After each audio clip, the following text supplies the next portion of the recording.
Event. Otis, what's the business? Hello, it's an excellent show. Hello to the Breaking Brown family.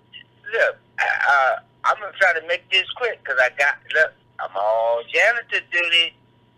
You close out this show, somebody got to clean it up, get ready for the next one. So I'm on duty. Look, they left. I appreciate it though because it makes it easy on me. I might get out here before midnight. Look here, I always talk about you get charms from some unlikely sources. And you say a phrase all the time. You tell people about their fruit. Garrity talks about not trying to figure out somebody's intent. I suffered through a 2-hour presentation on something that I used to enjoy because I'm old. I tell you, I'm 66. It's the 54th celebration of Bloody Sunday. It's the first weekend in March, and it's been going on, like I say, 54 years. We had a lot of interesting things tied into stuff that you covered over the last 3 years. You had your girl from the Hookworms that actually gave the top honor to HRC, Hillary Rodham Clinton. Who is my hookworm girl? Oh, did you didn't say her name? Shit, my girl from the hookworms. Terry Sewell, you know. That's pretty. That lady down in Hookwormville that we stayed on so much till she finally got some kind of set aside for the federal government for $12 million. But they got a tendency to do things. We don't like to close things out.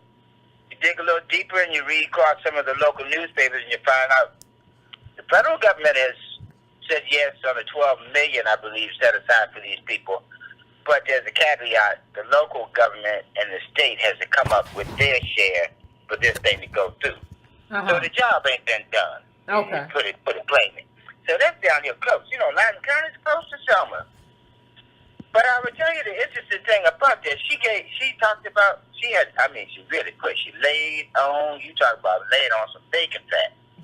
She had to get all up with Hillary and tell her how her mama wasn't feeling good, but she said, no, but I got to go meet Hillary. Oh, she done for our people. Let me tell you something.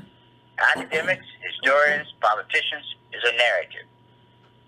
It's all right for you to follow that narrative, but when you've done what you and Tone have done, and I tell you, I keep telling people, I don't know you two, but if I could have wished for any two people in my life at this stage that I can listen to, bring it real, and verify with facts, and be sincere and honest about it, I could not have created two better individuals. I put that out there, and I want people to understand it.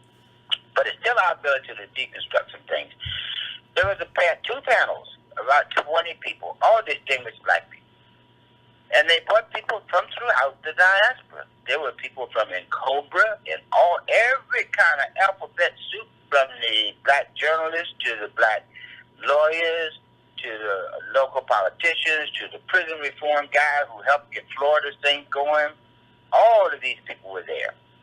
All the people that have been instrumental in moving the dialogue in the black culture in America. Mm-hmm. And all of those people talked around some people that they could not name. The Breaking Brown family knows who those people are. And there's something interesting when you have the greatest minds, the talented tenth in every sector of black America that can't get along, but they can come together on something that's supposed to be universal, Bloody Sunday, and not talk about the people who have elevated the questions of reparations. That ought to tell you something about the quality of these representatives.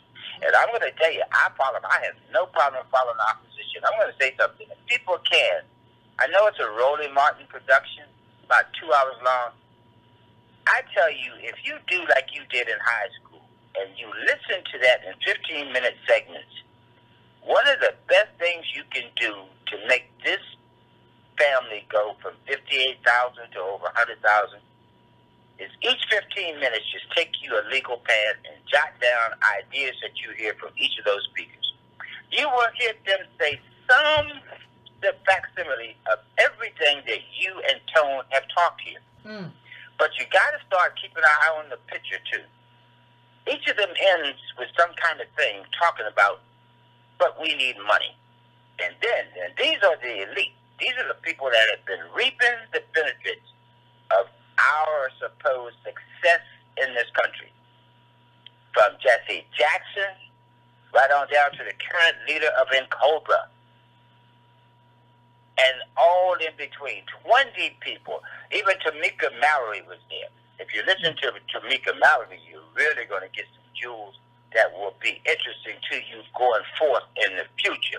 Because they didn't want to have any more committee meetings and stuff. They wanted to go back to when I was running onto the campus with my friends over at Hampton Institute, when you celebrate some kind of victory and what you do, instead of going to sleep like you should so you can get up and go to work, they want to spend late night talking about what do we do going forward. They want to meet in Roland's room and chit-chat about what our plans are for the future.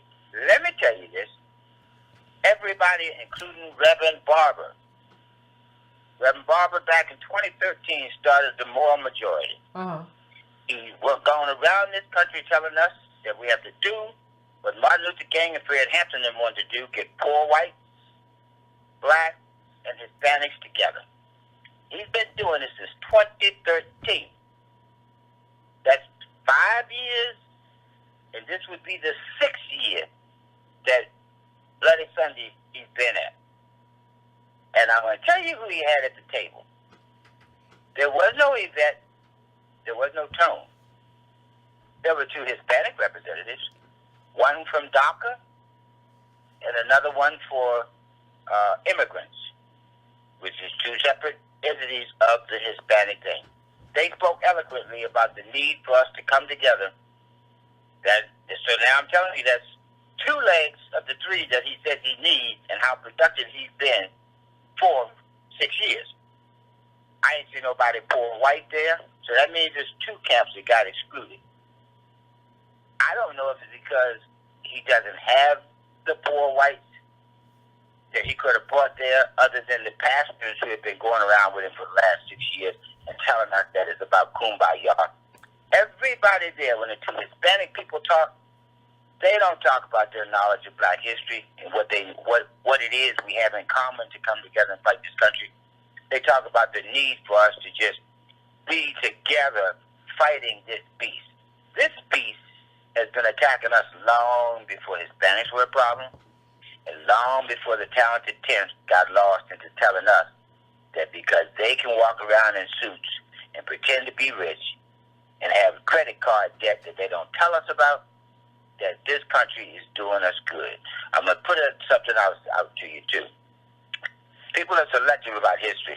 Reverend Barber talked about, above all people, Frederick Douglass. And he talked about a speech from Frederick Douglass in 1957 where he talked about the whites and all these coming together for abolition. What he didn't tell you is, during that time period leading up to Lincoln's freeing the slaves, he let Frederick Douglass in the White House. The white folks raised so much hell. So the next several times he met Frederick Douglass, he had to do it in secret, and he couldn't do it in the White House. And then after he hoodwinked Douglass and signed the Emancipation Proclamation, Douglass actually came out and said he thought that Lincoln was a man of principle. But the interesting thing was, after that Emancipation Proclamation in 1865, in 1888, 23 years later, after hearing complaints, back then it was no electronics. Everything was a mail and, snail mail, and you're hearing from people moving around. He heard so many complaints about the conditions in the South, he took a trip down there. Mm-hmm. And you know what that led to? Mm-hmm. His most pivotal speech ever. I call this a stupendous fraud. Before he closed his eyes, he went down and went through, it broke his heart. He went through and talked about the position of the Negro or African in America was worse than it was with chattel slavery, because in chattel slavery, at least someone cared about their welfare. Now they're just out here with just what you and Tony talked about. In America, with no ability to be an American, and we are the most American as anybody that has set their damn foot on this continent. If you listen to that 2 hours with Roland Martin, you're going to learn a lot about our people. You're going to be able to discern who's telling the truth and who isn't. And you're going to understand this. Reparations really don't need them. They need reparations because they're lying to themselves and deceiving. And then you're going to love it. It looked like somebody at the picnic because they're the elite. But they actually had to pass the hat and had people donate as much money as they could so they could finish paying for the bill at the place they were at. And to be honest with you, it wasn't really no top-notch place because you look around, it was one of them little side conference rooms, and they are the elite. Keep on doing what you're doing, lady.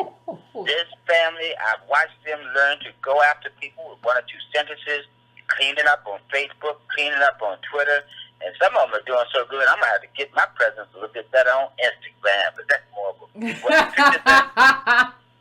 So, but I'm going to tell you now, I'm saying this to say, these people, like the gentleman said earlier, just before, they're coming after, now since they can't stop the substance, they're coming at the people who have been preaching and sharing this information. But what they don't understand, tell them, say, y'all coming? Y'all ain't coming alone. So anything they throw your way, you got foot soldiers, you got people that are doing the job. They gonna find out we're messing with an immovable force. This is an uprising. This will probably be the most signature movement in this country since Martin Luther King's assassination. I can tell you that. I've seen it. I started at 14, and I'm telling you, 52 years later, seeing people come together across all ages, all of the things that have divided us. I've had people inbox me on something that they see me talk about, and I don't try to bring it up too much. You have people in this group that have every kind of sexual persuasion from 18 to my age, at 65. So I just had somebody sound off on me. They're 3 years older than I am, and they've been listening to you for 2 years. That's what they don't have in any other movement. This demographic is rooted in the justice claim that is truth, and we are winning the battle. Trust me, we are. We got y'all back. You keep it steady. And guess what? What? I sure hope that the first time y'all get to talk to Joy Reid, you tell her, I say, I want to be a wig snatcher because I got a little petty in me, too. Be strong, my lady. Be All right. Look, just tone a hug when you see it. I will. He's standoffish sometimes, but I will. All right, Otis. I appreciate you. Thank you for calling in.